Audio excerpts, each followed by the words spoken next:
Hello, konnichiwa mga kabayan. Tara at gumawa tayo ng homemade pork tocino. Kailangan natin dito ng 600 grams ng pork shoulder. Hihiwain natin to ng maninipis, katulad lang nito. Then kapag nahiwa na natin to, titimplahan na natin to, ilagay natin ang pineapple juice. Maglagay tayo dito ng half cup.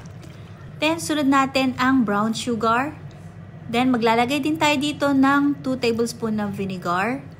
And 1 tablespoon ng soy sauce and 1 tablespoon ng oyster sauce. Mag-add din tayo dito ng salt, 3 cloves ng garlic, pwedeng optional, black pepper powder, and 1 to 2 drops ng red food coloring. Kung wala naman kayong food coloring, okay lang, pampakulay lang to, pwedeng optional. Kapag nahalo na natin ito mabuti, then i-marinate natin ng 2 days. After 2 days, eto na po yung ating tocino, ready na natin itong lutuin. Lulutuin ko lang to yung kalahati, then yung kalahati nito nilagay ko sa ziplock and lagay natin sa freezer.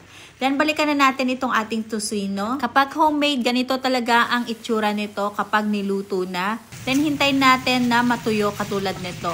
Saka na tayo maglalagay ng olive oil or pwedeng hindi na rin kayo maglagay dito. Pero ako, naglagay ako ng konting olive oil para maprito pa ito ng konti. Then nagprito na rin ako dito ng itlog. Sobrang sarap nga nito na pang-almusal at paniguradong magugustuhan nyo to dahil hindi na tayo bibili pa, tayo na lang mismo gagawa. Bye!